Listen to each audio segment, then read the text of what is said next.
नमस्कार विद्यार्थी मित्रांनो, स्पार्क अकॅडमीच्या यूट्यूब चॅनलवर तुम्हा सर्वांचं स्वागत आहे। आज आपण 2023 राज्यसेवा पूर्व परीक्षा जीएस पेपर अनालिसिस बघणार आहोत। तर यामध्ये सर्वात पहिला सेक्शन हा इतिहास या विषयाचा आहे। त्याचे 15 प्रश्न। तर पहिला जो प्रश्न आहे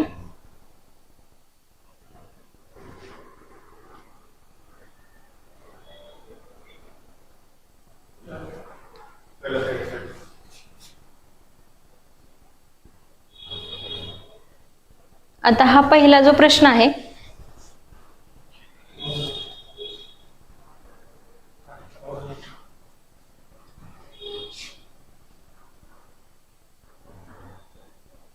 ठीक आहे। पहिला हा प्रश्न जो आहे तो पंडिता रमाबाई यांनी जी रमाबाई असोसिएशन सुरू केलेली होती, तर त्याला सल्ला देण्यासाठी एक सल्लागार मंडळ नेमलेलं होतं। तर त्यामध्ये कोणकोणत्या खालीलपैकी कोणकोणत्या व्यक्तींचा समावेश होता असं विचारलेलं आहे। तर अशा प्रकारचा प्रश्न आल्यावर सुरुवातीला सब ऑप्शन बघून घ्यायचे आणि जर तिथं आता इथं तर ऑल ऑफ द अबोव नाहीये सगळे ऑप्शन, तर यातला कुठला तरी आपल्याला नाकारायचे। तर मेजॉरिटी वाला ऑप्शन घेऊन जायचं। तर 1 2 3 हा मेजॉरिटी आहे, तर हे 3 ऑप्शन उत्तर असणार आहे। बापू हरी शिंदे यांना आपण हे करणार आहे। तर याच्यामध्ये काय आहे, तर तुम्हाला हाच ऑप्शन आयोगाने पण बरोबर दिलेला आहे। ठीक आहे। आता पुढचा जो प्रश्न आहे, तर दुसरा प्रश्न बघा। 1918 साली मुंबईतल्या कामगारांना पीपल्स युनियन ही संघटना स्थापन करण्याचा सल्ला खालीलपैकी कुणी दिला? आता कामगार म्हटलं की आपल्याला 1 2 ऑप्शन मध्ये कन्फ्युजन होऊ शकतं। उत्तर राजर्षी शाहू महाराज आहे, परंतु नारायण मेघाजी लोखंडे यांच्याबद्दल पण आपल्याला कन्फ्युजन होऊ शकतं। परंतु अशा वेळी काय करायचं, मग कार्यकाळ बघायचा 1918। आता मी असं वाचलेलं की 1889, म्हणजे माझ्या वाचनात असं असायचं की 1889 मध्ये नारायण मेघाजी लोखंडे यांनी कामगार जी चळवळ होती त्याचं नेतृत्व केलेलं आणि दीनबंधू साप्ताहिकाचं संपादक पद पण त्यावेळी त्यांच्याकडे होतं। पण 1918 हा कार्यकाळ त्याच्या पुढचा आहे 20 वर्षांचा। तर त्याच्यामुळे राजर्षी शाहू महाराज हे आन्सर दिलेला आहे आयोगाने। आता जो तिसरा प्रश्न आहे, तर यामध्ये बघा, ब्राह्मणेतर पत्रकारितेची मुहूर्तमेढ रोवून चिपळूणकरांच्या महात्मा फुले वरील हल्ल्याचा बचाव आपल्या वृत्तपत्राद्वारे कोणी केला? आता ब्राह्मणेतर वृत्तपत्र आणि त्याचा जो कार्यकाळ आहे 1917 नंतर, तर त्याच्यामध्ये कृष्णराव भालेकर यांनी त्याला प्रत्युत्तर दिलेलं होतं। म्हणजे विष्णू शास्त्री चिपळूणकरांनी जी महात्मा फुलेंच्या व्याकरणावरील त्या चुकांवर टीका केलेली होती, तर त्याला प्रत्युत्तर कोणी दिलेलं? तर आपले कृष्णराव भालेकर यांनी दिलेलं होतं। आता हा जो प्रश्न आहे की मालविका अग्निमित्र या नाटकात कोणत्या 2 राजघराण्याच्या वैवाहिक संबंधावर प्रकाश टाकलेला आहे? तर हा जो आहे आता बघितलेला आपण, हा तसा मध्ययुगीन प्राचीन भारतातला किंवा प्राचीन इतिहासाचा प्रश्न आहे। परंतु जेव्हा जास्त इलॅबोरेट केलेला ऑप्शन असतो किंवा कंसामध्ये एक्स्ट्रा इन्फॉर्मेशन दिलेली असते, तर तेव्हा ते उत्तर असतं। तर आता मालविका अग्निमित्र, मग अग्निमित्र हा पुष्यमित्र शुंगाचा मुलगा होता। तर त्या शुंगाने यज्ञसेन या 2 घराण्याबद्दल माहिती दिलेली आहे मालविका अग्निमित्र या नाटकामध्ये। पुढचं आहे वैदिक काळात व्यापार विनिमयाचे माध्यम। इथं पण सब ऑप्शन बघून घ्यायचे। तर 1 2 असं 1 2 3 4 5 असे नाहीये त्याच्यामध्ये। तर याच्यामध्ये काय काय होतं, कृष्णाल शतमान ही नाणी होती आणि निष्क हा सोन्याचा दागिना होता। तर गण आणि श्रेणी या ज्या सभा होत्या, सभा आणि समित्या त्या होत्या। त्याच्यामुळे 1 2 3 असं याचं उत्तर आहे, हे ह्याच्यामध्ये येणार नाही। आता पुढचा प्रश्न,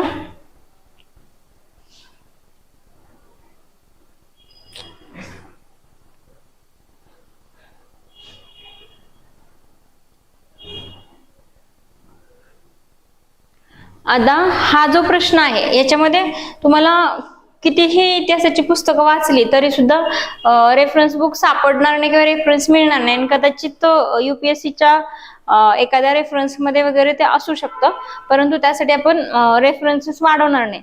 तर हे जे होतं खालीलपैकी त्यांनी जे वर्णन दिलेलं आहे आणि त्यावरून संत ओळखायला सांगितले. शाह रमजान हे नाव त्यांनी धारण केलेलं आणि इस्लाम धर्माची दीक्षा घेतलेली होती. तर त्याचं जे उत्तर आयोगाने कानिफनाथ दिलेलं आहे. आता याच्या पुढे जर कधी प्रश्न आला तर आपण ते करू शकतो किंवा लक्षात ठेवू शकतो. त्यासाठी दुसरे कुठले रेफरन्स वाचायची गरज नाही किंवा शोधत बसायची गरज नाही. ठीक आहे. आता घटना कालानुक्रम लावा हा एक प्रश्न इतिहासामध्ये नेहमी असतो. तर यामध्ये बघा की श्वेतपत्रिका ज्या 2-3 गोलमेज परिषदा झाल्या त्यानंतर 1933 साली काय श्वेतपत्रिका आलेली होती. 25 सप्टेंबर 1932 ला पुणे करार आलेला होता आणि नेहरू रिपोर्ट 1928 चा आणि धारासना सत्याग्रह 1930. मग काय 3, 4, 2, 1 असा ऑप्शन पाहिजे. 3, 4, 2, 1 तर हे उत्तर आहे त्याचं.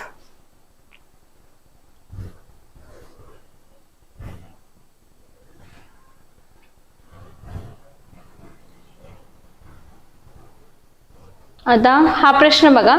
पुढील वाक्य एक वर्णनावरून व्यक्ती ओळखा किंवा समाज सुधारक ओळखा असा एक प्रश्न इतिहासामध्ये विचारला जातो. तर याच्यामध्ये बघा महाराष्ट्राच्या शिक्षण क्षेत्रात महत्वाची कामगिरी याच्यावरून आपल्याला काही ऑप्शन लागत नाही. तिसरं वाक्य वाचा. गणित आणि शास्त्रावर त्यांनी शून्य लब्धी नावाचा पुस्तक लिहिलेलं होतं मराठीतून.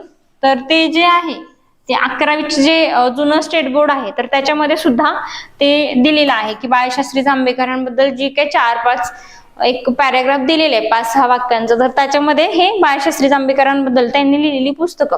शून्यलब्धी खूप महत्वाचा ग्रंथ आहे. तर मग आता आपल्याला शून्यलब्धी माहिती आहे तर बाकीचे 3 ऑप्शन मधले काय मिळते का इन्फॉर्मेशन ती लगेच नोट डाऊन करून ठेवायची. ठीक आहे. कारण प्रश्न हे मागच्या प्रश्नांच्या रेफरन्सनेच विचारलेले आहेत. आता पुढील राजकीय संघटनांचा कालानुक्रम लावा. पुणे सार्वजनिक सभा 1870, बॉम्बे प्रेसिडेन्सी असोसिएशन 1885, मद्रास महाजन सभा 1884 ची आहे आणि इंडियन असोसिएशन 1876 सुरेंद्रनाथ बॅनर्जी. तर मग कसा क्रम लागेल? अ ड वाला हा ऑप्शन आहे बघा. अ ड क आणि ब. तर पर्याय क्रमांक 2 ह्याचं उत्तर आहे. त्यानंतर पुढचा प्रश्न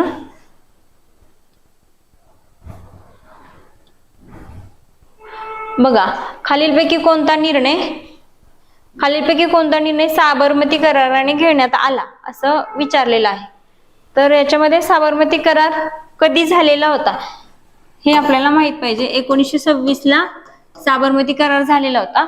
तर यामध्ये असं म्हणजे आपण असं ठरवलेलं आहे की जो मोठा इलॅबोरेटिव्ह आन्सर असेल किंवा ऑप्शन असेल तो निवडायचा.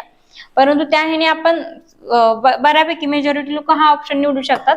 परंतु त्याचं उत्तर हे आहे की मोतीलाल नेहरू जयकर यांच्या समितीने मध्यवर्ती विधिमंडळाचे सदस्य निश्चित करावे. आता परत कधी हा प्रश्न आला तर साबरमती करार 1926 ला झाला आणि त्यातला जो निर्णय कधी ना कधी तो क्वेश्चन कुठल्या ना कुठल्या फॉर्म मध्ये रिपीट होत असतो. राज्यसेवा असेल किंवा कंबाईन साठी असेल. ठीक आहे. ते लक्षात ठेवायचं. पुढे 1934 मध्ये कर्षक संगम ही शेतकरी संघटना कोणत्या प्रांतात स्थापन झालेली होती? तर कर्षक संगम कधी 1934 ही केरळ प्रांतात. फॅक्ट बेस्ड प्रश्न आहे. केरळ प्रांतात स्थापन झालेली होती. पुढचा प्रश्न आहे की दांडी यात्रेचा उल्लेख रामाचा लंकेवरील ऐतिहासिक मोर्चा असं कोणी केलेलं? तर पंडित मोतीलाल नेहरू आणि डी.जी. तेंडुलकर.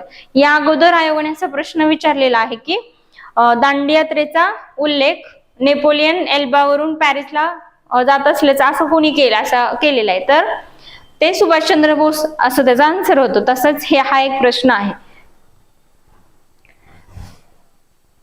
म्हणजे त्याच कॉन्टेस्टने विचारलेला तो प्रश्न आहे.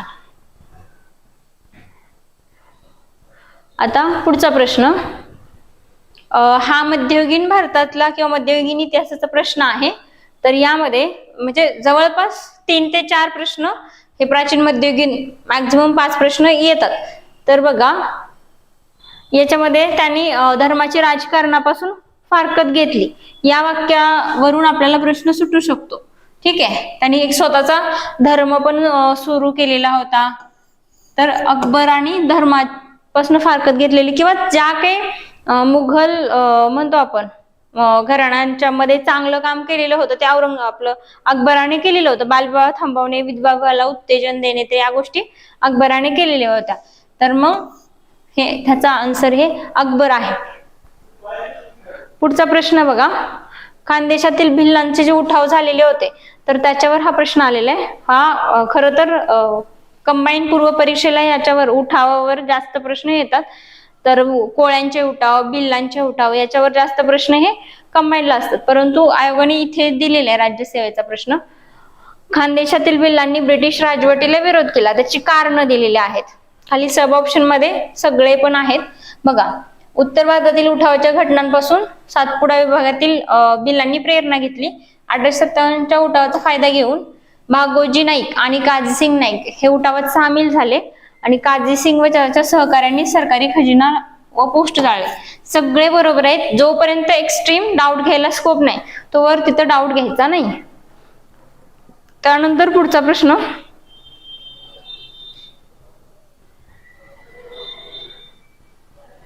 आता बघा, कोणत्या वृत्तपत्रातून ॲनी बेझंट यांनी होम रूल चळवळीबद्दलचे विचार मांडलेले आहेत. तर यामध्ये ॲनी बेझंटची जी वृत्तपत्र आहेत ह्याच्यावर अगोदरही प्रश्न येऊन गेलेला आहे की न्यू इंडिया आणि कॉमनवेल्थ ही ॲनी बेझंट यांची वृत्तपत्र होते आणि त्याच्यामध्ये त्यांनी होम रूल चळवळीबद्दलचे विचार मांडलेले होते. तर ही त्यांची वृत्तपत्र आहेत. आता पुढचा प्रश्न बघा, इतिहासाचा सेक्शन संपलेला आहे. आता इथून पुढं भूगोलाचा प्रश्न सुरू होत आहेत बघा. खालील विधाने पहा आणि कुठलं बरोबर ते निवडायला सांगितलं. खाली ऑप्शन मध्ये तर बघितलं तर सब ऑप्शन मध्ये सगळे ऑप्शन पण आहेत. तर आता घातक कचरा मृदेमध्ये टाकल्यामुळे जैविकता कमी होते. ऑप्शन किंवा प्रश्नावर किंवा वाक्यावर डाऊट घेण्यासारखं नाही. नद्यांमध्ये वारंवार पूर येण्यामागे वृक्षतोड कारणीभूत आहे, कारण जमिनीची धूप होते किंवा मुळं माती घट्ट धरून ठेवत असतात. त्यानंतर फ्रान्सिस्को मेंडस यांच्या ऊर्जा क्षेत्रातील कार्यामुळे त्यांना अमेझॉन गांधी, आता त्यांना अमेझॉन गांधी म्हणतात हे आपल्याला माहितीये, पण त्यांचं ते आता आयोगाने इथं थोडस ट्रिकी प्रश्न म्हणावा लागेल की ऊर्जा क्षेत्रातलं कार्य नाहीये तर पर्यावरण क्षेत्रातलं कार्य आहे. परंतु तिथं शक्यतो कोणी हा वाक्यावर किंवा ह्या शब्दावर डाऊट पण घेतला नसेल, ज्याला परफेक्ट माहित असेल तो सोडून. पण ऑल ऑफ द अबोव्ह लिहिणं अपेक्षित आहे, कारण आपण जर सुरुवात आणि शेवटचा अमेझॉन गांधी हे आपल्याला माहिती आहे. तर कुठल्या क्षेत्रातील कार्यामुळे हे एवढं आयोग चुकवेल असं वाटलं नाही, परंतु आयोगाने तरी 2 आन्सर 3 दिलेले आहे. आणि पण लिहिताना अप्रोच बेस आपण पेपर सोडवतोय तर मग ब क असंच लिहिणं अपेक्षित आहे. आणि मग आता जे चुकले तर मग ते तिथं करेक्ट करायचं. स्पार्क अकॅडमीची त्रिशूल बॅच ही जो काही आपला डिस्क्रिप्टिव्ह पॅटर्न 2025 पासून सुरू होतोय तर त्याची संपूर्ण जीएस रिव्हिजन बॅच स्पार्क अकॅडमीने सुरू केलेली आहे. तर 5,000 रुपये फी आहे त्याची. टोटल कालावधी 10 महिने असणार आहे आणि मर्यादित जागा असल्यामुळे या बॅचला इच्छुक लोकांनी प्रवेश घेतला पाहिजे आणि सर्व संपूर्ण जीएस ह्याच्यामधून कव्हर केलं जाणार आहे. त्यानंतर पुढचा प्रश्न आहे पर्यावरण रिलेटेड प्रश्न आहे. तर यामध्ये मातीतील नायट्रोजन खत जीवाणूद्वारे तोडल्यास काय मुक्त होतो. आता बघा, nitrogen fertilisers in soil releases dash dash when broken down by bacteria. आपल्याला माहिती आहे नायट्रोजन फिक्सेशन ही एक प्रोसेस असते, म्हणजे जो काय नायट्रोजन आपल्या ह्याच्यामध्ये वातावरणात असतो 78% किंवा 78% नायट्रोजन असतो, तो N2 च्या फॉर्म मध्ये असतो किंवा NH3. तर त्याचं कन्व्हर्जन हे नायट्रोजन ट्रायऑक्साईड मध्ये झालं तरच तो पिकांसाठी उपयुक्त असतो. मग तो बॅक्टेरिया तोडतात, म्हणजे नायट्रोजन फिक्सिंग बॅक्टेरिया म्हणतो आपण त्याला. तर ते तोडतात आणि ते NO3 च्या फॉर्म मध्ये त्याला रिलीज करतात. ठीक आहे. पुढे आहे ओझोन संदर्भात खालील विधाने विचारात घ्या. तर ओझोनला पृथ्वीचं रक्षक कवच म्हणतात. 1985 ला पहिलं छिद्र सापडलेलं होतं. तर तो प्रश्न येऊन गेलाय. 16 सप्टेंबर ओझोन दिन म्हणून साजरा केला जातो आणि 1989 ला ओझोन क्षयात कारणीभूत वापरावर रसायन वापरावर बंदी घालण्यात आली, तर हे सगळं बरोबर आहे. ठीक आहे, जोपर्यंत वाटत नाही. आता ड ऑप्शन एखादा ना करू शकतो की खरंच घातली का 1989 आहे का 90 आहे, तर अशा 1-2 वर्ष साल मग पूर्व परीक्षेला तर ह्या गोष्टी नाकारायच्या नसतात. मुख्य परीक्षेला 1-2 वर्षाचा डिफरन्स ठेवू शकतात ते, पण पूर्व परीक्षेला नाही. आता हा 19वा प्रश्न बघा. खालीलपैकी कोणता परिस्थितिकीय मनोऱ्याचा प्रकार नाही? आता इंग्लिशमध्ये, मराठीपेक्षा इंग्लिशमध्ये इकॉलॉजिकल पिरॅमिडचा कुठला प्रकार नाहीये. आता इकॉलॉजिकल पिरॅमिड 3 प्रकारचे आहेत. Pyramid of number, pyramid of energy आणि पिरॅमिड ऑफ बायोमास.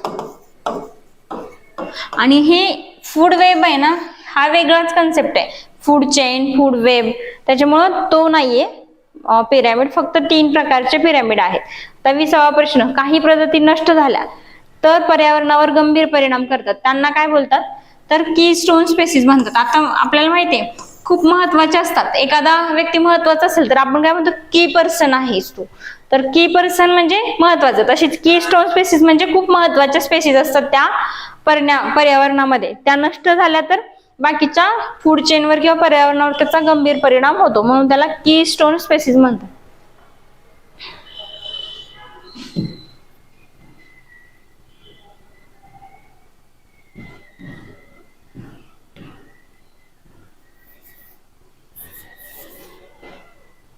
ठीक आहे, आता हा प्रश्न बघा. यामध्ये काय म्हटलेलं आहे की खालील आकृतीचं निरीक्षण करून खालीलपैकी कोणत्या मुळाक्षरांनी चंद्राचा 3/4 भाग हा प्रकाशित दाखवलेला आहे? तर आता असा प्रश्न बघताना बघा, या साईडचा भाग म्हणजे लेफ्ट साईडचा जो भाग आहे तो प्रकाशित आहे आणि राईट साईडचा भाग आहे तो अप्रकाशित किंवा अंधारात आहे. तर आपल्याला 3/4 भाग म्हणजे 75% भाग प्रकाशित दाखवायचे.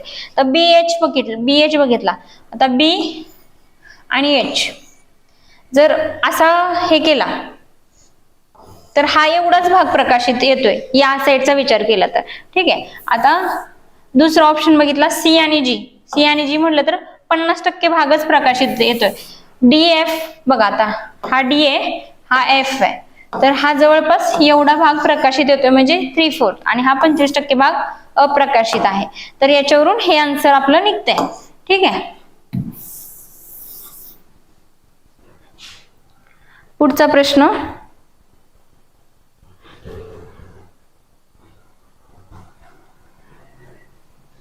आता पर्यावरणासंबंधी व्याख्या आपण जेव्हा मागचे पेपर अनालिसिस करत होतो त्यामध्ये सुद्धा आपण बघितलेली की पर्यावरणाच्या ज्या वेगवेगळ्या कन्सेप्ट आहेत, इकॉलॉजी असेल म्हणजे परिस्थितिकी, इकोसिस्टीम असेल, तर त्याच्या व्याख्या किंवा त्यांनी ते टर्म कुणी कॉइन केले असं पण विचारलेलं होतं. तसंच ही पर्यावरणाची एक व्याख्या विचारलेली आहे. तर ही व्याख्या कुणी दिली असं विचारलंय, तर ही व्याख्या विश्वकोश किंवा एन्सायक्लोपीडियाची व्याख्या आहे. ठीक आहे, आता याच्यामध्ये टान्सलीनं काय दिलं होतं? इकोसिस्टीम. ठीक आहे, आणि हे कुठला तरी पर्टिक्युलर विश्वकोश. आता दोन्ही ऑप्शन मध्ये विश्वकोश आहे, तर घ्यायचंय मेजॉरिटी मधलाच ऑप्शन. पण मग ब्रिटानिका का कोणता, मग एक युनिव्हर्सल कुठला तरी असेल विश्वकोश. तर असं करून ते उत्तर 1 दिलेले आहे त्यांनी. पुढचा प्रश्न. पश्चिम राजस्थानच्या प्रदेशात चुनखडक, जिप्सम आणि खनिज मिठाचे साठे वितरित झालेले आहेत, तर याचं कारण दिलंय. तर आपल्याला सगळीच कारण वाटू शकतात की याच्यामध्ये पश्चिम राजस्थानचा भाग समुद्र पाण्याखाली होता, माहिती आपल्याला तिकडे पाण्याखाली होता. पर्जन्याचं प्रमाण कमी आहे, बरोबर आहे. हवामान उष्ण व कोरडं आहे, हे पण बरोबर आहे. आणि पश्चिम राजस्थानच्या प्रदेशात वनाच्छादन पण कमी आहे. तसं बघायला गेलं तर सगळे ऑप्शन वाटतात. ऑप्शन मध्ये सगळे नाहीयेत, पण हे जे आहे ना हे नैसर्गिक आहे आणि हे आधीच आहे म्हणजे जिओलॉजिकल रिझन म्हटलं तर. त्याच्यामुळे ना आयगॉनिस आन्सर 1च दिलेला आहे. ठीक आहे, त्यानंतर नेक्स्ट क्वेश्चन. मग आता असे प्रश्न लक्षात ठेवायचे म्हणजे आले तर. खालीलपैकी कोणत्या मृदेत लोह आणि बॉक्साईटचं प्रमाण अधिक आहे? तर ती जांभी मृदा आहे, दक्षिण कोकणामध्ये सापडते. तर त्याच्यामध्ये लोह आणि बॉक्साईटचं प्रमाण अधिक असतं. खालीलपैकी खाली दिलेले 2 विधाने आणि त्याचं प्रतिपादन आणि कारण याच्यातून योग्य पर्याय निवडायचे. तर कापूस हा वजन न घटणारा शुद्ध कच्चा माल आहे आणि हलका पण आणि टिकाऊ आहे, हे आपल्याला मान्य आहे. वजन घटत नाही कापसाचं.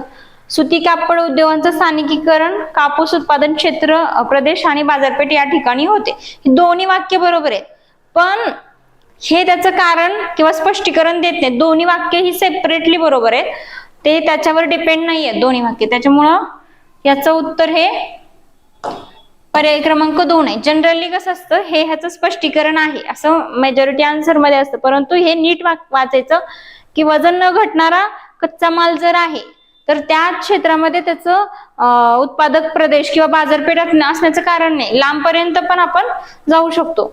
हे जर ऊसाच्या बाबतीत दिलेलं असतं व साखर उद्योगाच्या बाबतीत दिलेलं असतं तर हे खालचं वाक्य त्याला रिलेट झालं असतं, परंतु कापसाच्या किंवा कापड उद्योगाच्या बाबतीत ते रिलेट होणार नाही, म्हणून ते 2 वाक्य सेपरेट बरोबर आहेत. आता पुढचा प्रश्न बघा. भारताच्या प्राकृतिक नकाशात महाराष्ट्र पठार हे कोणत्या रंगाने दाखवलं जातं? हा पण मॅप रिडिंगचाच प्रश्न आहे. त्याचं पिवळ्या रंगाने महाराष्ट्र पठार दाखवलं जातं. हे प्राकृतिक चा मॅप आहे, तर तो मॅप रिडिंग बघितलं पाहिजे. त्यानंतर आहे 27वा प्रश्न. खालीपैकी कोणत्या दिवशी दक्षिण गोलार्धात उन्हाळी आयन दिवस असतो? आता दक्षिण गोलार्धात उन्हाळी म्हणजे आपल्याकडं हिवाळा असणार आहे, तर मग 22 डिसेंबर आहे. आणि हे जे आहे हे 21 दिवस काय, 21 जून हे उत्तर गोलार्धात असणार आहे, हे दक्षिण गोलार्धात असणार आहे.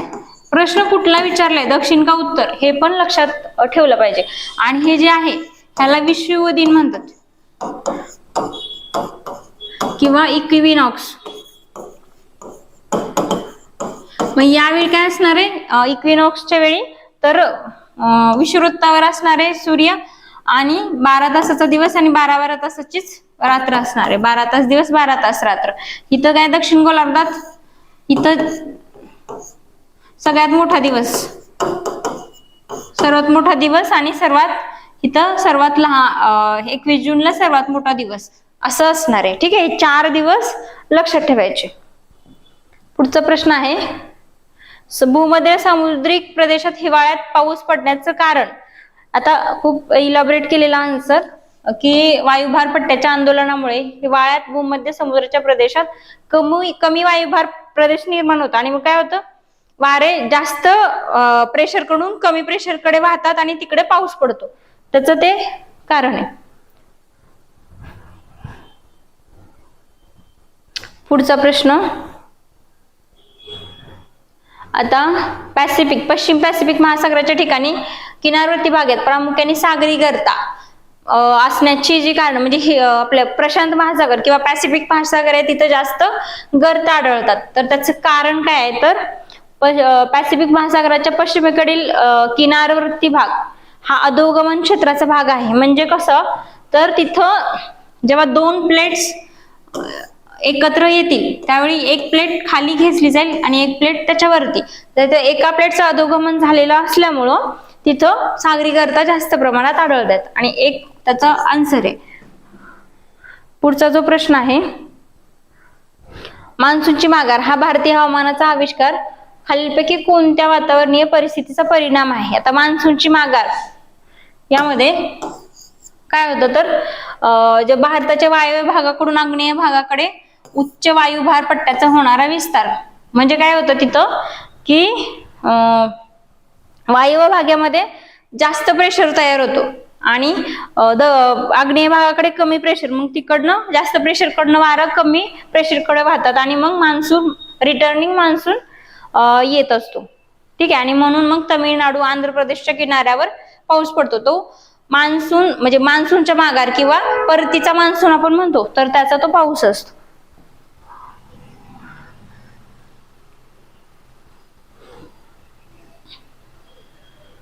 आता हा प्रश्न बघा 2022चा जेव्हा पेपर बघितलेला त्यामध्ये सुद्धा या पर्वतरांगांवर प्रश्न होता, क्रम आणि नद्या.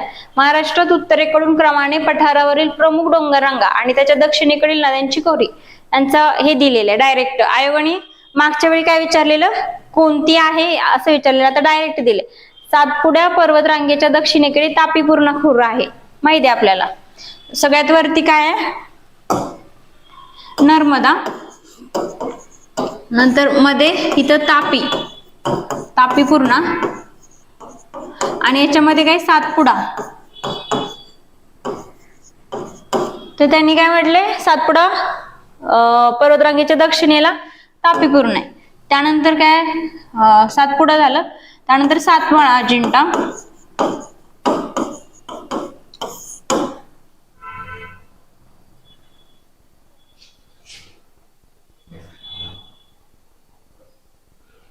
ओके, सातमाळा अजिंठा, नंतर गोदावरी, हरिश्चंद्र बालाघाट,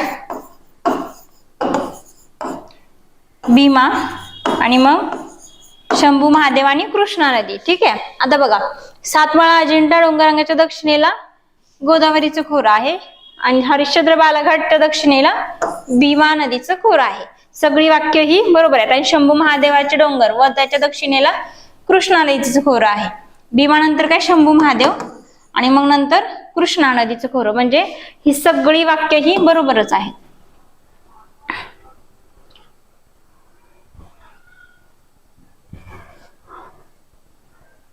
ठीक आहे.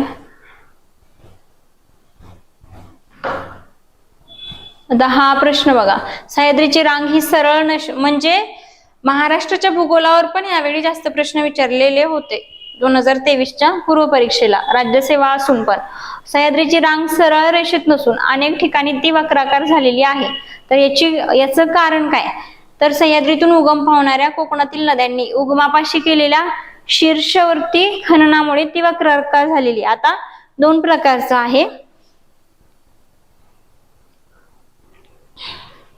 एक शीर्षवृत्ती खनन म्हणजे काय, जी नदी जेव्हा सुरुवातीला उगम पावते तर ती सुरुवातीची बाजू आहे जी डोक्याकडची बाजू, तर तिथं खनन झाल्यामुळे का पार्श्ववृत्ती म्हणजे शेवटाकडे, तर ती सुरुवातीला झालेल्या खननामुळे ती वक्राकार झालेली आहे. कारण सुरुवातीला पाण्याचा वेग जास्त असतो आणि त्यावेळीच नदी जास्त खनन करू शकते, आणि म्हणून सह्याद्रीची रांग ही वक्राकार झालेली आहे. कारण सह्याद्रीतूनच उगम पावतात नद्या, बरोबर, सह्याद्रीच्या सुरुवातीच्या साईडून. मग शीर्षवर्ती खननामुळे ती वक्राकार झालेली आहे.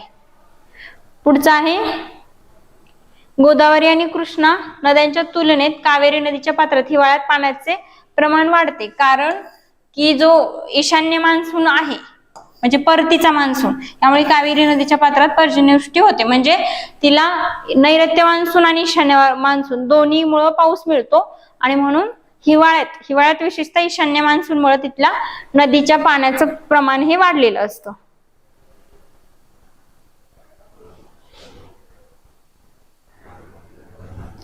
आता पुढचा प्रश्न, उद्योगाच्या स्थान निश्चिती करता अल्फ्रेड वेगर यांनी पुढीलपैकी कोणत्या घटकाचे महत्व आपल्या सिद्धांतात सांगितलेलं आहे. तर आपण जर असतो तर आपण सगळेच घटक आपल्यासाठी महत्वाचे वाटतात, जोपर्यंत आपण अल्फ्रेड वेगरचा सिद्धांत नाही वाचणार. तर मग अशा प्रश्नासाठी आता कुठून मिळणार हा प्रश्न, तर आता जर आयोगाला असा प्रश्न आला तर आपण त्याच्या आजूबाजूची माहिती काढणं गरजेचं आहे. तर आयोगाने त्याचं अल्फ्रेड वेबरच्या नुसार वाहतूक खर्चाचे योगदान हे महत्व जास्त दिलेलं आहे त्याला. तर त्याचा आन्सर हे 4 दिलेला आयोगाने. पुढचा प्रश्न, खालील विधानांचा विचार करून त्यातील कोणती विधाने बरोबर आहेत आणि त्याचा वापर. बघा, आता केंद्रित वस्ती बहुधा शेतीवाड्यांनी वेढलेली असते. आता ही शेतीवाड्यांनी वेढलेली वस्ती असते ती विखुरलेली असते. म्हणजे बघितलं का आपण की लांब लांब घर असतात तर आजूबाजूला सगळी शेतीच असते. तर मग ही केंद्रित नाहीये, तर ही विखुरलेल्या वस्तीचं उदाहरण आहे. आणि हिमालयन प्रदेशात केंद्रित वस्त्या आढळत नाही, तिथे विखुरलेलेच असतात. म्हणजे असं हिमालयाच्या ह्याच्यावरती उतारावरती अशा वस्त्या असतात. तर हे वाक्य बरोबर आहे, म्हणजे फक्त ब वाक्य बरोबर आहे, अ वाक्य हे यातलं चुकीचं आहे.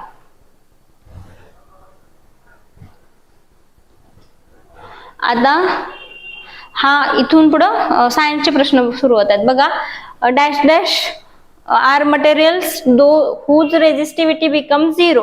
आता इथंच आपला प्रश्न सुटतो की रेझिस्टिव्हिटी म्हणजे त्याचा रोध 0 होतो तेव्हा तो पदार्थ हा सुपर कंडक्टर म्हणून कार्य करायला लागतो. जर एखादी वस्तू 36 अंशात तिरप्या असणाऱ्या 2 समतलांशामध्ये समरूप ठेवली तर किती प्रतिमा तयार होतात. अशाच प्रकारचा प्रश्न दरवेळी विचारला जातो. 2022च्या पेपरमध्ये मांजरचं उदाहरण देऊन विचारलेला होता. तर त्याचा फॉर्म्युला काय, दिलेला कोन -1, तर मग 10 - 1 9. तर ह्याचं हे आन्सर आहे. फक्त अँगल बदललेला असतो, बाकी सगळं उदाहरण सेम दिलेलं असतं. आता हा जो प्रश्न आहे तर हा प्रश्न आयोगाने कॅन्सल केलेला आहे, कारण हे जे बर्नॉलीचं प्रिन्सिपल दिलेलं इक्वेशन हे चुकीचं, म्हणजे थोडंसं इथं चुकलेलं आहे, त्याच्यामुळे त्यांनी तो प्रश्न कॅन्सल केला होता.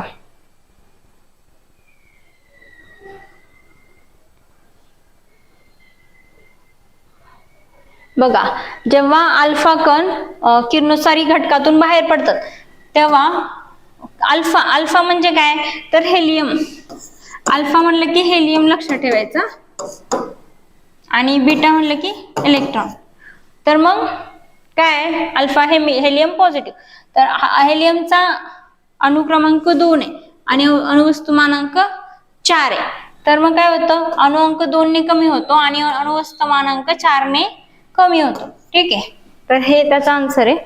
पुढचा प्रश्न, जर ताप 104 फॅरेनहाइट आहे तर तो डिग्री सेल्सिअस मध्ये किती.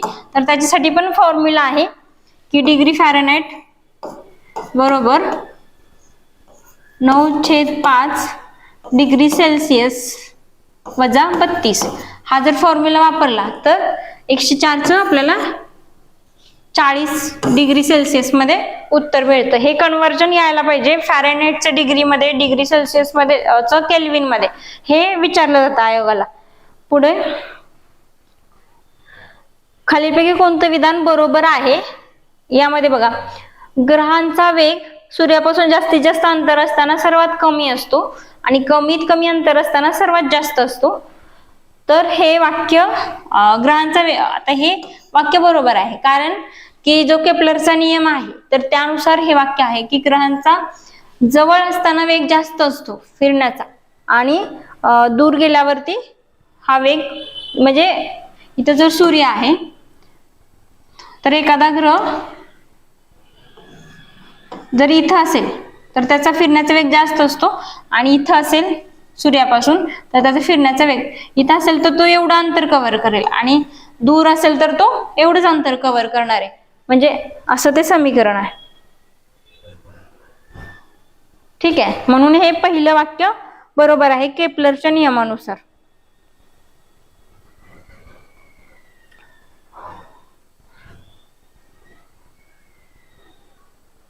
ठीक आहे, आता जीवनसत्व आणि त्याच्या जोड्या विचारलेल्या आहेत. आपल्याला माहिती आहे की अजीवनसत्वामुळे रातांधळेपणा होतो, तर अ ला 4 असलेला ऑप्शन, म्हणजे 1 जरी माहिती असेल तर तुम्हाला हा प्रश्न सुटणार आहे.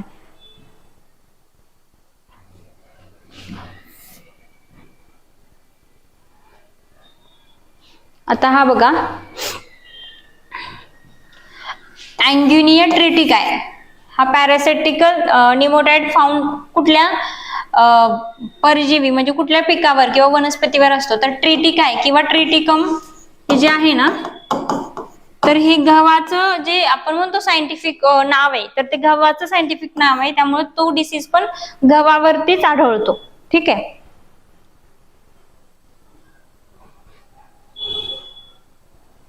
आता पुढचा प्रश्न, शंखशास्त्राचा अभ्यास म्हणजे कशाचा अभ्यास किंवा conchology is the study of which. शंख म्हणजेच आपल्याला माहिती आहे की जे गोगलगाय किंवा मोलुस्का असते त्याचे जे कवच असतं ते शंखासारखं दिसतं, बरोबर.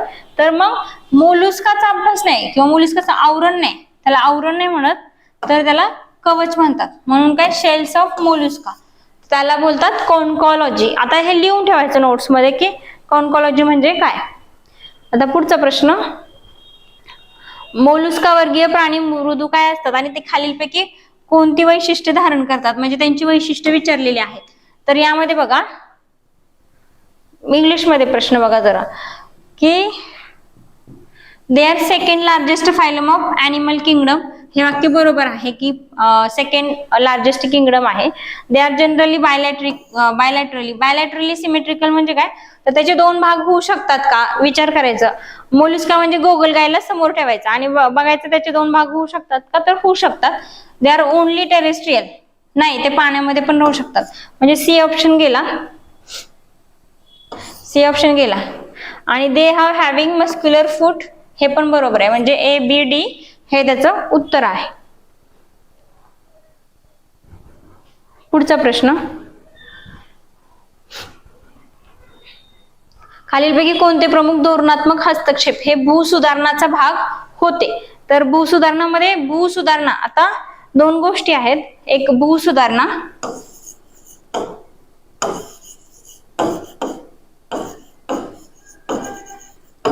भूसुधारणा आणि कुळ कायदा. तर कुळ कायदा ही थोडी छोटी कन्सेप्ट आहे आणि भूसुधारणा ही मोठी कन्सेप्ट आहे. त्यामुळे भूसुधारणामध्ये सगळ्या गोष्टी येतात, ठीक आहे, म्हणजे जास्त गोष्टी येणार आहेत. तर याच्यामध्ये काय, तर मध्यस्थांचं निर्मूलन, कुळ पद्धती सुधारणा, जमीन धारणेवरील कमाल मर्यादा निश्चिती आणि भूधारणांचे एकत्रीकरण, ह्या सगळ्या गोष्टी भूसुधारणांमध्ये येतात.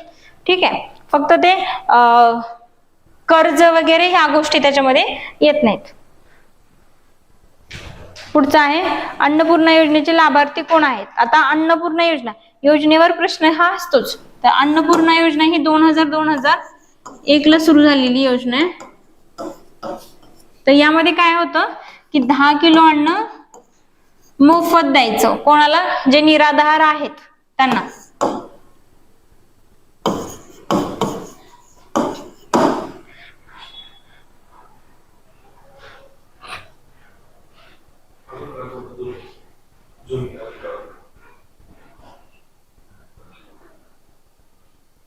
संतुलित वृद्धी दराचा उद्देश काय असतो, तर उत्पन्नाचा वृद्धी दर, उत्पादन वृद्धी दर आणि नैसर्गिक साधन संपत्तीचा वृद्धी दर या सगळ्यामध्ये समानता. तर त्याला म्हणायचं संतुलित वृद्धी दर. आणि हा सिद्धांत कोणी मांडलेला, तर रॅग्नर नर्क्स यांनी मांडलेला होता. तर हे याचं उत्तर आहे. त्यानंतर नागरीकरण म्हणजे काय, तर शहरामध्ये लोकसंख्येचं केंद्रीकरण. आता बऱ्याच जणांनी ह्याच्यामध्ये फक्त अ आन्सर आहे, बऱ्याच जणांनी ड ला पण घेतलेलं, कारण अ आणि ड पण ऑप्शन आहे. लोकसंख्येच्या घनतेमध्ये वाढ, पण ही घनतेमध्ये वाढ शहरात आहे का ग्रामीण भागात आहे हे दिलं नसल्यामुळे हा ऑप्शन चुकीचा आहे. फक्त लोकसंख्येचं शहरामध्ये केंद्रीकरण इतकंच नागरीकरणामध्ये इथं येणार आहे. ठीक आहे, त्यामुळे ऑप्शन नंबर 1 ह्याचं उत्तर आहे.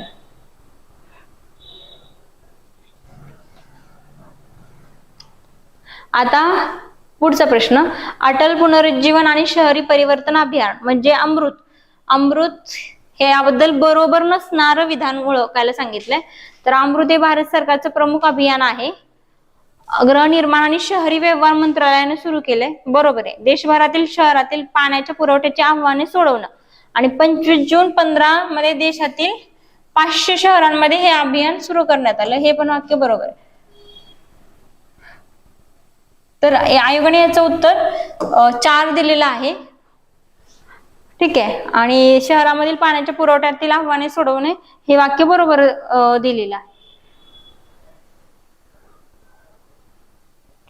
पुढचा प्रश्न आहे, जेव्हा एखाद्या कुटुंबाचा वंचितता निर्देशांक हा 33.3% पेक्षा 33.3% आणि त्यापेक्षा जास्त असतो, तेव्हा ते मल्टी डायमेन्शनली पुअर मध्ये जातं ते कुटुंब.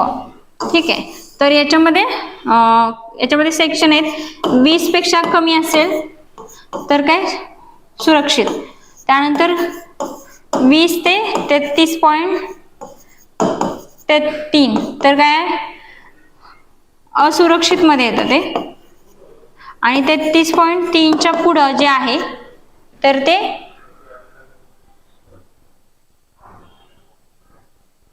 33.3च्या पुढं आहे ते काय येणार आहे, तर बहुआयामी किंवा मल्टी डायमेन्शनली पुअर MDP मध्ये येणार आहे.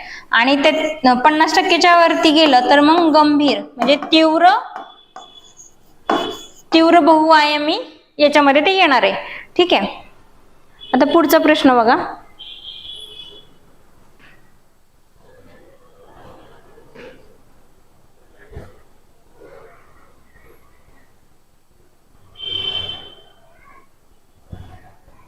आता हा प्रश्न बघा.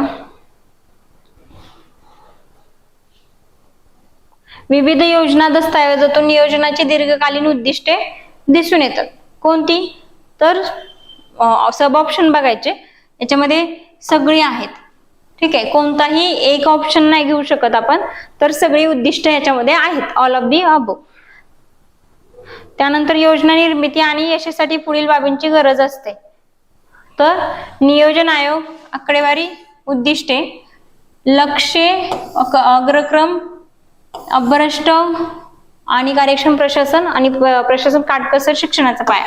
याच्यामध्ये सुद्धा नाकारण्यासारखं काही नाहीये. सगळ्या गोष्टी बरोबर आहेत.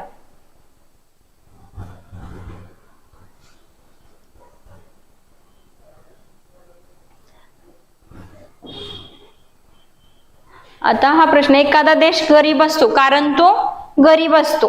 हे कोणी मांडलेलं आहे? तर रॅग्नर नर्क्स यांनी मांडलेले रॅग्नर नर्क्स. ठीक आहे. आता रॅग्नर नर्क्सची जी बॅलन्स्ड ग्रोथ थिअरी आहे किंवा संतुलित वृद्धी सिद्धांत, यावर याच पेपरमध्ये 2 प्रश्न आलेले आहेत. म्हणजे आता हाच प्रश्न आहे तो रॅग्नर नर्क्सच्या थिअरीवरच आहे आणि एक प्रश्न त्यांनी दिलेल्या विधानावर पण आहे. ठीक आहे. आता हा संतुलित वृद्धी सिद्धांत, यामध्ये कशाच्या संतुलनाची गरज असते? तर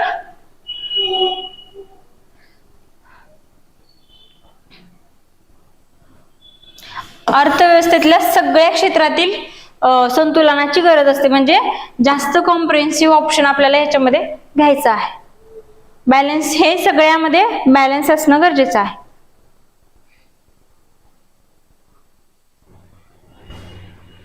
आता शुम्पीटर यांच्यामध्ये विकास म्हणजे स्थितीशील स्थितीत खंडित आणि उत्स्फूर्त बदल. आता मराठीत नाही कळलं तर development is a discontinuous. Development ही डिसकंटिन्युअस आणि spontaneous change in the stationary state. वाक्य बरोबर आहे. आणि वृद्धी म्हणजे क्रमशः आणि स्थिर दीर्घकालीन बदल जो हळूवार आणि लोकसंख्या वाढीमुळे होतो. तर ह्यातलं दोन्ही वाक्य ही बरोबर आहेत. ठीक आहे. पुढचा प्रश्न बघा. यामध्ये रंगाराजन समिती 2014 ने रंगाराजन समिती 2012 ला नेमलेली होती. त्यांनी 14 ला रिपोर्ट दिलता.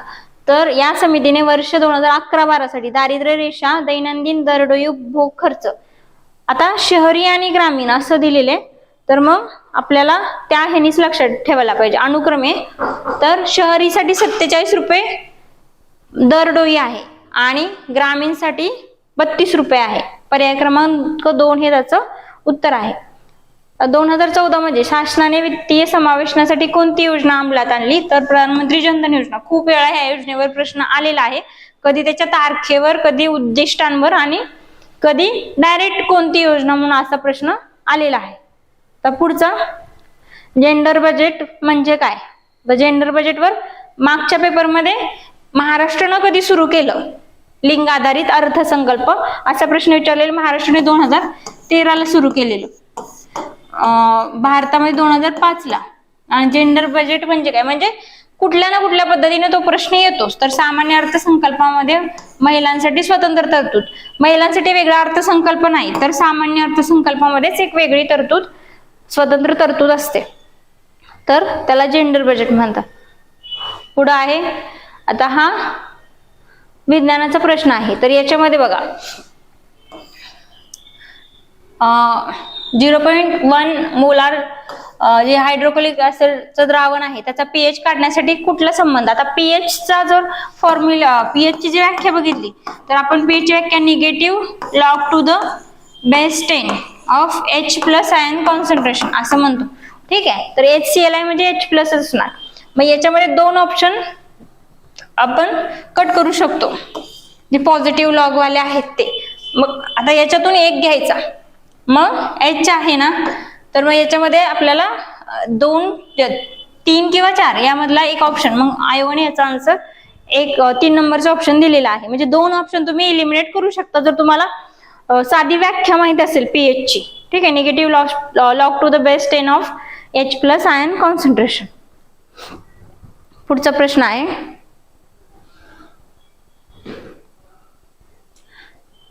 बघा 1.5 मोलार H2SO4 च्या द्रावणापासून एक नॉर्मल H2SO4 कसं तयार कराल. तर हा परत याची जी नॉर्मॅलिटी आहे किंवा याचं जे मोलार फॉर्म्युला आहे तर फ्रॅक्शनचा, तर तो वापरून याच्यामध्ये काढायचा आहे. तर आयोगाने याचा आन्सर 3 दिलेला आहे. ठीक आहे, म्हणजे काही जे गणित असतात किंवा काय, तर ती जर तुम्हाला फॉर्म्युला आठवला तर सोडवता येतील, किंवा काही एखादं असेल तर सुटत नसेल तर ते स्किप करायला पण हरकत नाही. ठीक आहे, आता हा प्रश्न बघा, यासारखाच प्रश्न प्रत्येक पूर्व परीक्षेला आलेला आहे. आता NH3 आणि BF3 त्याच्या शेप विचारलेले आहेत. आपण ह्याच्या आधी बघितलं, ह्याचं विचारलं होतं, डायमंडचा विचारलेला होता. ठीक आहे, जॉमेट्री त्याची काय होती, टेट्राहायड्रल विचारली होती, किंवा ग्राफाईनची विचारलेली होती, बायलॅटरल सिमेट्री असेल. तसंच NH3 ची पिरामिडल आहे आणि BF3 ची प्लेनर आहे. हे नोट डाऊन करून ठेवायचं त्याच्यामध्ये. पुढचा प्रश्न आहे, खालीलपैकी कोणत्या हायड्रोकार्बन मध्ये 80% कार्बन असतो. तर तो इथेन मध्ये असतो. इथे त्यांनी हायड्रोजनने कार्बनचा मोलिक्युलर हे दिलेलं आहे, त्यानुसार इथेन मध्ये 80% कार्बन असतो. ठीक आहे,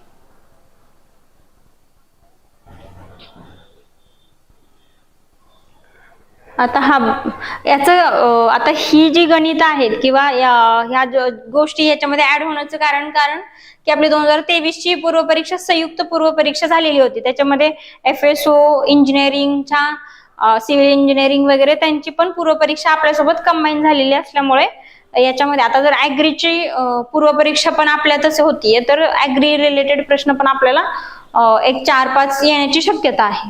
ठीक आहे, तर त्याची आपण तयारी ठेवायची.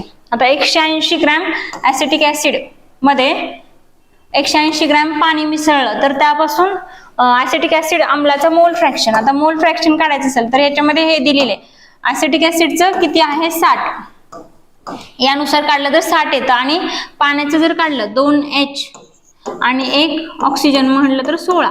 ठीक आहे, तर याच्यामध्ये 180 ग्रॅम ऍसिटिक ऍसिड, मग याच्यामध्ये मोल किती येतील, एका ग्रॅम मध्ये जर 60 आहेत, 60 ग्रॅम मध्ये 1 आहे, तर 180 मध्ये किती येतील, 3 मोल येतील मोल फ्रॅक्शन मध्ये.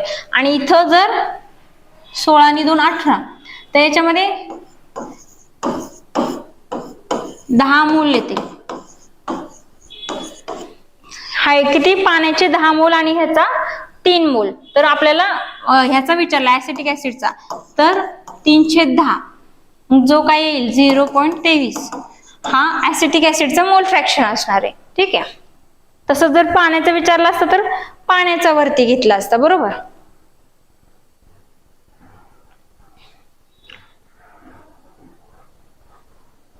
पुढे आहे 1 मोल जो आयडियल गॅस आहे, तर ते काय विचारलं, युनिव्हर्सल गॅस कॉन्स्टंट विचारलेला आहे. तो त्याचं डायरेक्ट आहे युनिव्हर्सल गॅस कॉन्स्टंट, तो आपण लिहू शकतो, नोट डाऊन करू शकतो की हा युनिव्हर्सल गॅस कॉन्स्टंट आहे R.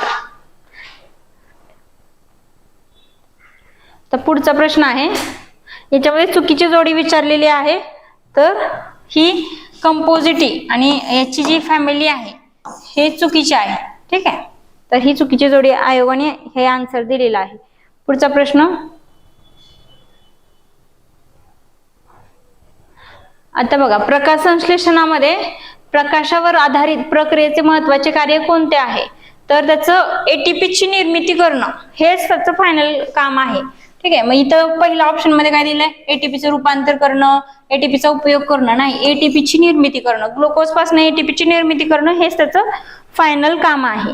ठीक आहे, एन्झाईमचे अग्रलेखा याच्यापेक्षा प्रिकर्सर्स हा शब्द जास्त कळतो आपल्याला, तर त्याला झायमोजिन्स फक्त अ जे आहे तर त्याला एन्झाईमचे प्रिकर्सर म्हणतात. आपण लक्ष ठेवू शकतो की एन्झाईमचे झायमोजिनला एन्झाईमचे प्रिकर्सर म्हणतात. म्हणजे पुढे जर प्रश्न आला तर आपण तो चुकवणार नाही.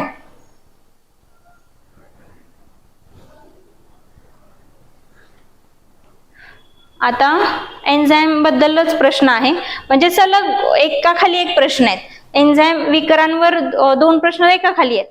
Which of the following statement is correct? कुठलं स्टेटमेंट करेक्ट आहे? Enzymes are organic catalyst that accelerate biochemical reaction. एखादी रिएक्शन चा वेग वाढवण्यासाठी एन्झाईम वापरलं जातं का? तर बरोबर आहे. Enzymes are made up of proteins.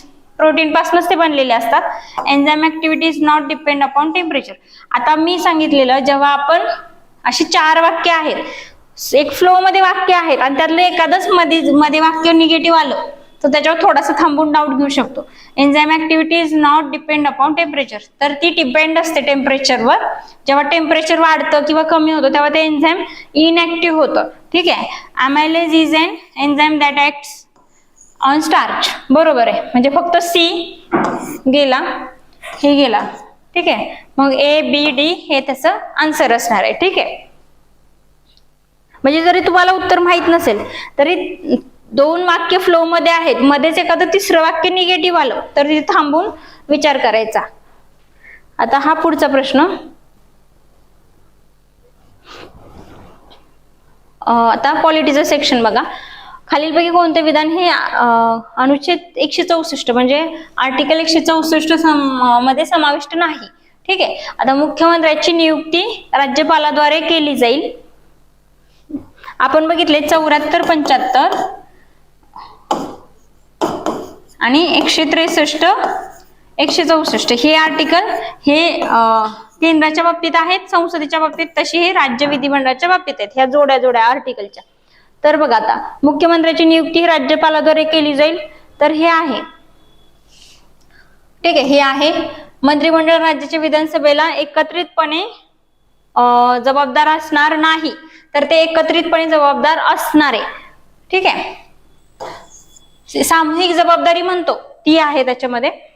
इतर मंत्र्यांची नियुक्ती राज्यपाल मुख्यमंत्र्याच्या सल्ल्यानुसार करतील हे पण आहे. आणि जो मंत्री कोणत्याही सलग 6 महिने कालावधीसाठी राज्याच्या विधिमंडळाचा सदस्य नसेल तो कालावधीच्या समाप्तीनंतर मंत्री राहणार नाही, हे पण वाक्य बरोबर आहे. हे मध्येच निगेटिव्ह वाक्य आलं. सामूहिक जबाबदारी असते, आपल्याला माहिती आहे. वैयक्तिक जबाबदारी आणि सामूहिक जबाबदारी दोन्ही असतात, त्याच्यामुळे ते वाक्य चुकीचं आहे.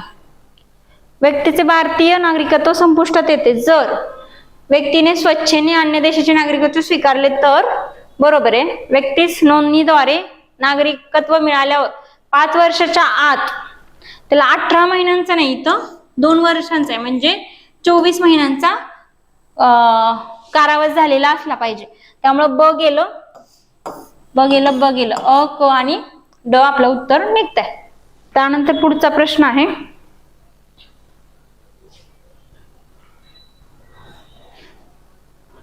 बघा, भारतीय संविधानात स्वीकार केल्यासंदर्भात खालील योग्य जोड्या ओळखा. आता कोणती गोष्ट आपण कुठल्या देशाच्या घटनेवरून घेतलेली आहे या संदर्भातला प्रश्न. अमेरिकेकडून उपराष्ट्रपद पद घेतलेलं आहे.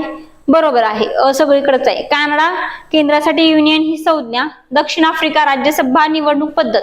क पण बरोबर आहे. ठीक आहे. त्यामुळे हा ऑप्शन पण गेला. त्यानंतर हा पण ऑप्शन गेला. आयर्लंड राष्ट्रपतीकडून राज्यसभेचं नामनिर्देशन.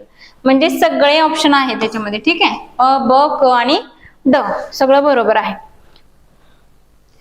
पुढचा, संसदीय राजभाषा समितीचा मुख्य उद्देश कोणता आहे खालीलपैकी? तर मुख्य उद्देश म्हटलेला आहे कोणता, कोणती. ठीक आहे. तर याच्यामध्ये ना फक्त अ हा त्याचा मुख्य उद्देश आहे. आपल्याला बाकीचं पण वाटू शकतं. ब वाटू शकतं की नवीन घटक राज्याच्या भाषिक मागण्यांकडे लक्ष देणे आणि त्या संदर्भात सूचना देणे.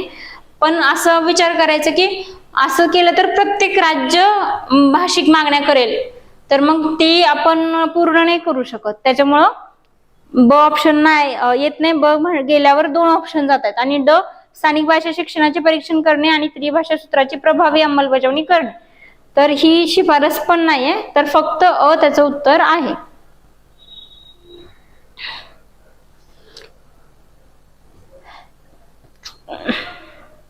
आता 75 जिल्हा परिषद अध्यक्षांच्या संदर्भात विधान विचारलेत आणि अयोग्य पर्याय निवडायचे.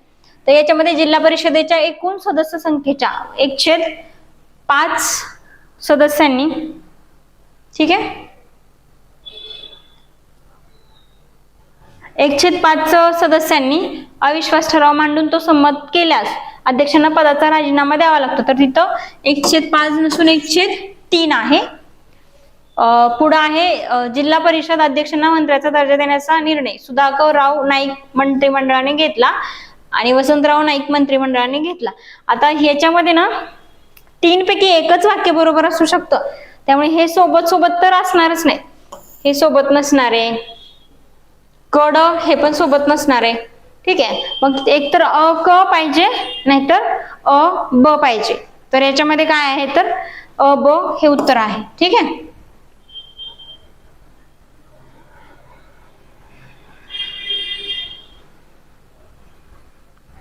पुढचा प्रश्न बघा, पुढील पैकी बिगर घटनात्मक संस्था कोणती, असा प्रश्न विचारलेला आहे. तर नीती आयोग ही बिगर घटनात्मक आहे. राज्य वित्त आयोग घटनात्मक आहे, म्हणजे 2 गेला, 2 ऑप्शन मध्ये नाहीये. राष्ट्रीय मागासवर्गीय आयोग ओबीसी कमिशन ही घटनात्मक संस्था आहे, म्हणजे हे गेला, 3 ऑप्शन गेला, 3 ऑप्शन गेला. केंद्रीय माहिती आयोग ही बिगर घटनात्मक आहे, म्हणजे 1 आणि 4, ठीक आहे. इथं तर 4 आहे. लोकपाल लोकायुक्त अधिनियम जो 2016चा आहे, त्या संदर्भातल्या प्रमुख तरतुदी म्हणल्या. त्याने लोकपाल लोकायुक्त अधिनियम 13ची जागा घेतली, म्हणजे त्याच्या सुधारणा केल्या. सार्वजनिक सेवकांनी पब्लिक सर्वंट मालमत्तेचा दायित्व तपशील सादर करण्याच्या तरतुदी संदर्भात 2013च्या कायद्यातील कलम 44, ठीक आहे, एवढा आहे. कलम 44 हा पण काय तो कायदा करत नाही पूर्ण, त्यामुळे ते वाक्य बरोबर आहे. सर्व घटक राज्यांनी लोकायुक्त पदाची स्थापना 1 वर्षाच्या आत करावी, असा प्रश्न जेव्हा वाक्य येतं ना, तेव्हा बघायचं रियालिटी काय आहे, की झाली आहे का स्थापना. जर बंधनकारक असतं तर स्थापना झाली असती. प्रत्येक राज्यात लोकायुक्त नाही आहे आता, त्याच्यामुळे हे वाक्य कसं आहे, चुकीचं आहे, ठीक आहे. तर मग बरोबर शोधायचे. क गेला, ठीक आहे, बरोबर हे वाक्य आहे. अ ब ड बरोबर आहे.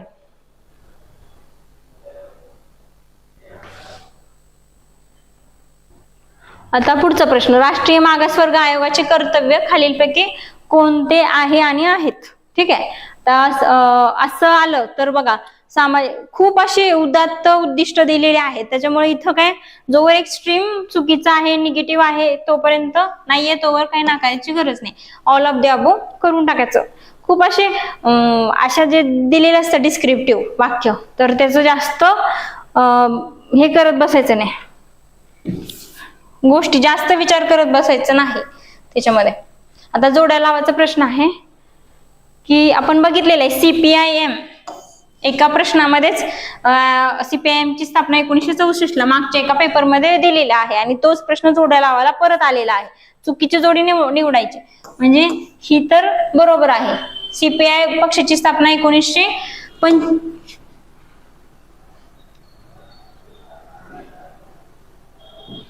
कधी झाले, 1925 ला झाले, 26 ला नाही. म्हणजे इथं बघा एका वर्षाने चुकवलेले. BSP 84 आणि तृणमूल काँग्रेस 1998, ती 25 ला झालेली आहे, ते फिक्स लक्षात ठेव.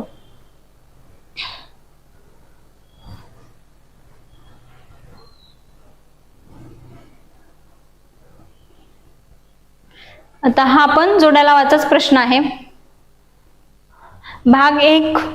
भाग एक कशाशी संदर्भात आहे, तर संघराज्य आणि त्याचे क्षेत्र, 1 ते 4 आर्टिकल आहे.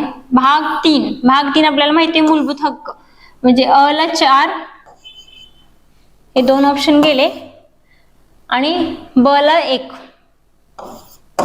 उत्तर 4 आहे ह्याचं, ठीक आहे. पुढचा प्रश्न,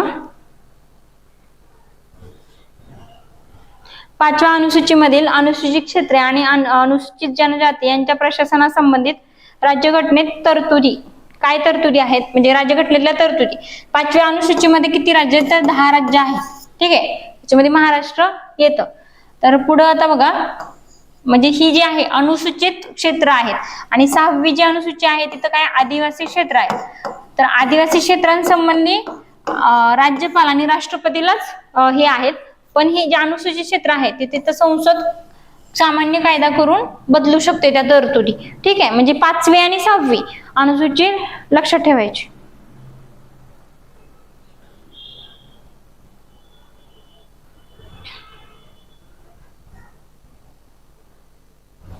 स्वामित्व योजनेची उद्दिष्ट खालीलपैकी कोणती आहेत?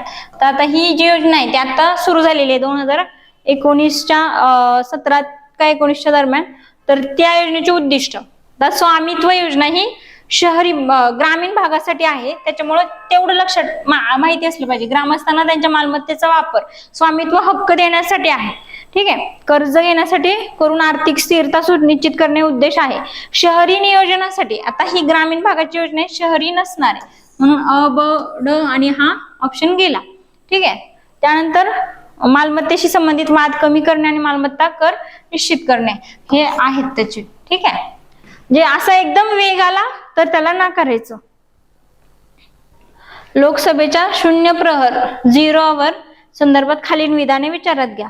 तर आता 0 आवर किंवा 0 प्रहर, तर प्रश्नोत्तराच्या तासानंतर आणि कागदपत्रे ठेवण्याआधीचा वेळ हा सभागृहात कोणतेही कामकाज सुरू होण्यापूर्वीची वेळ म्हणजे 0. जिथं काहीच सभागृहाचं कामकाज नियोजित नसतं त्यावेळी 0 प्रहर असतो. हे वाक्य बरोबर आहे.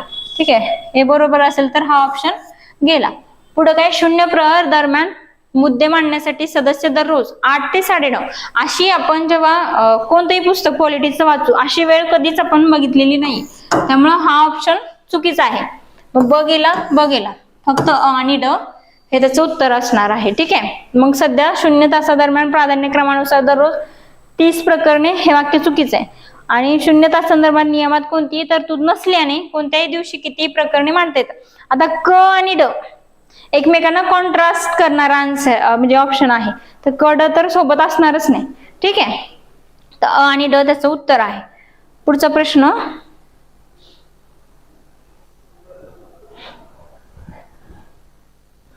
आता बघा, भारतातील केंद्र राज्य शासन यांच्यातील कायदेविषयक परस्पर संबंधाबाबत खालील विधाने बरोबर विधानं ओळखायची आहेत.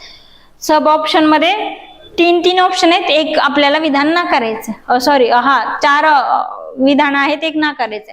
शेतजमिनी व्यतिरिक्त इतर मालमत्तांचे हस्तांतरण हा समवर्ती सूचीतला विषय आहे.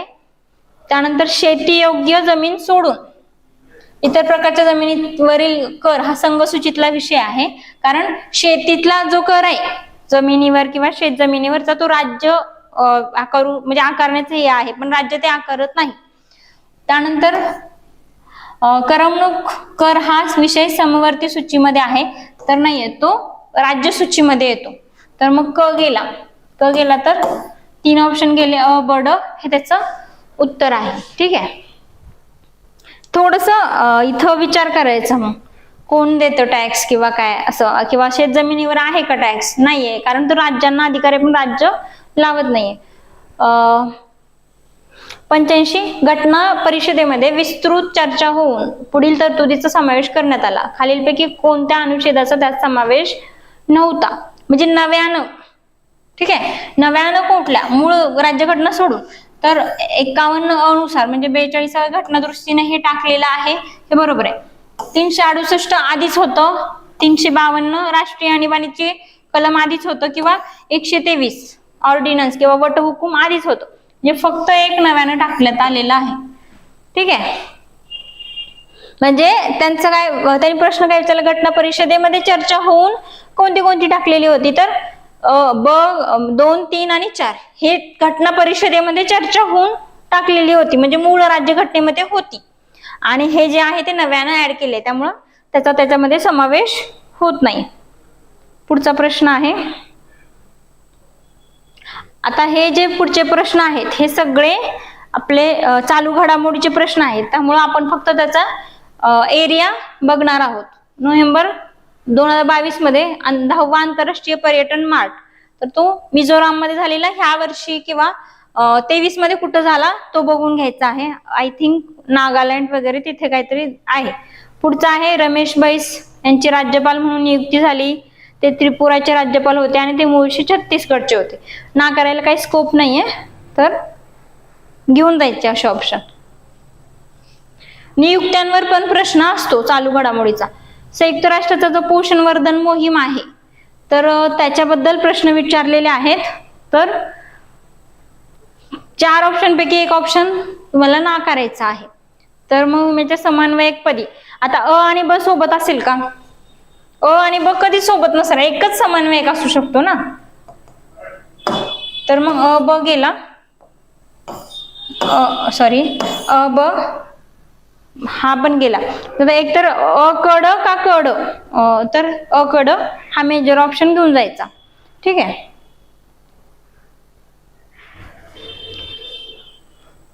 पुढचा प्रश्न आता बघा 2023 मध्ये अर्थसंकल्पामध्ये कुठल्या कुठल्या महामंडळाची घोषणा करण्यात आलेली होती. तर ते मराठवाडा दुग्ध विकास महामंडळ नव्हतं, बाकीचे सगळे होते. ठीक आहे. तर मग अ कड.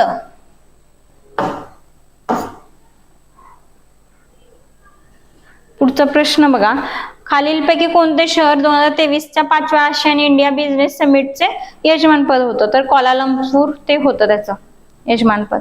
कधी कधी आता जसं ते सागर चक्रीवादळावर प्रश्न आलेला होता, 22चा पेपर होता पण 19चा प्रश्न होता. कधी कधी मागचं पण एखादं येऊ शकतं म्हणून बघून घ्यायचं त्याला, पण इतकं नाही. म्हणजे नवे करंट अफेअर मध्ये खूप व्हॅरिएशन असतं, त्यामुळं शक्यतो नवीन विचारतात.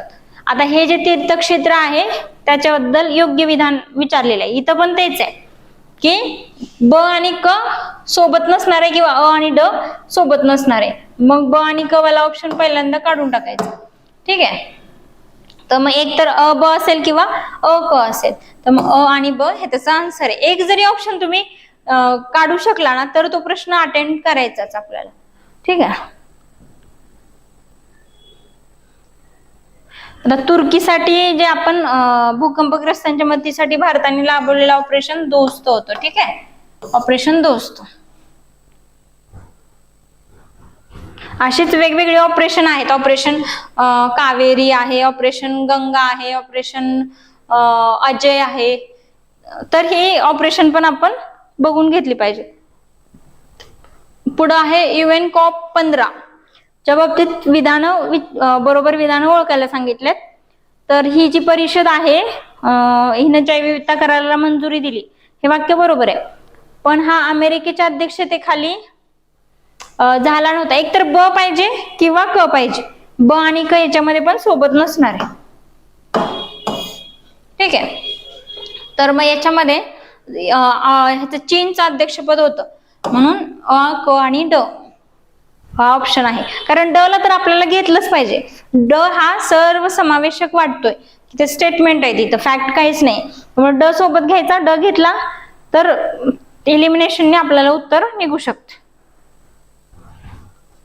पुढचा आहे नवी दिल्लीत IBM महिला जागतिक बॉक्सिंग चॅम्पियनशिप स्पर्धेचं उद्घाटन कुणी केलेलं? अनुराग सिंग ठाकूर यांनी केलेलं होतं.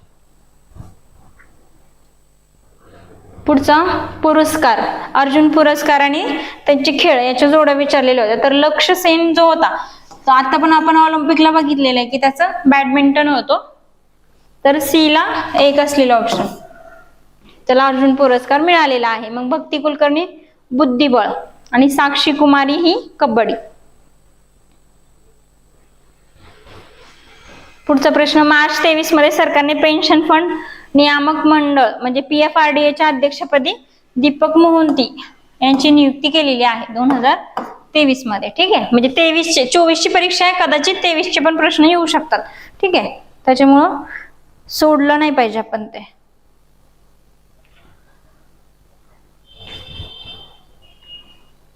आता पुढचा प्रश्न बघा, 25वी राष्ट्रीय ई-गव्हर्नन्स परिषद 2022 मध्ये भरलेली आहे. आता ते 23ची पण लक्षात ठेवा. तर ती 22ची कटरा जम्मू काश्मीर मध्ये भरलेली होती. ठीक आहे.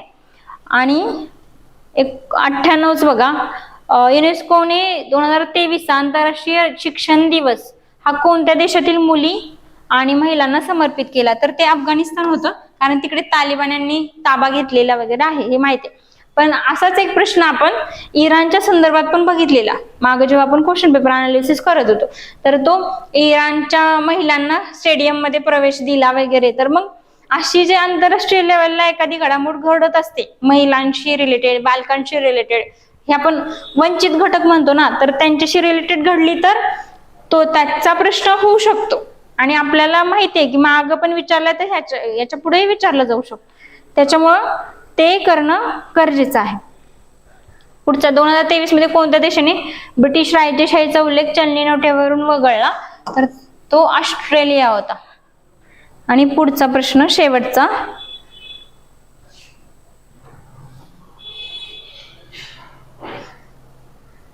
आता ह्या पद्मश्री पुरस्कार आणि पुरस्कार प्राप्त यांच्या जोड्या विचारलेल्या आहेत. तर याच्यामध्ये बघा की आता हे 23चे आहेत, आता 24चे पण पुरस्कार जानेवारीमध्ये डिक्लेअर झालेले आहेत. तर त्यामध्ये महाराष्ट्रात पद्मश्री कोणाला मिळाले तर त्याच्या जोड्या, त्याचे क्षेत्र याच्या जोड्या करणं गरजेचं आहे. आणि पद्मविभूषण आणि पद्मभूषण याच्यात हे तर कंपल्सरी करायचं, आणि पद्मश्री कुठले महाराष्ट्रातलेच करायचे, कंपल्सरी त्याच्या जोड्या विचारल्या जातात. तर अशा पद्धतीने आपण 2020 ते 2023 असं राज्यसेवा पूर्व परीक्षेचा GS पेपरचा अनालिसिस केलेले आहे. तुम्ही सर्वांनी ही पेपर सोडवून त्याचं सेल्फ अनालिसिस पण करणं तितकंच गरजेचं आहे. आणि ज्या काही गोष्टी तुमच्या चुकलेल्या आहेत तर त्या तुम्ही व्हॅल्यू एडिशन म्हणून किंवा शॉर्ट नोटच्या फॉर्म मध्ये लिहून काढणं गरजेचं आहे. त्याने तुमचा कॉन्फिडन्स वाढणार आहे आणि तुम्हाला पेपरमध्ये चांगले मार्क येण्यासाठी नक्कीच त्याची मदत होणार आहे. तर सर्वांना येणाऱ्या 1 डिसेंबरच्या परीक्षेसाठी माझ्याकडून खूप खूप शुभेच्छा. आणि हे जे अनालिसिस केलेलं आहे किंवा होप सो ह्याचा तुम्हाला येणाऱ्या परीक्षेमध्ये चांगला फायदा होईल अशी आशा करते. धन्यवाद.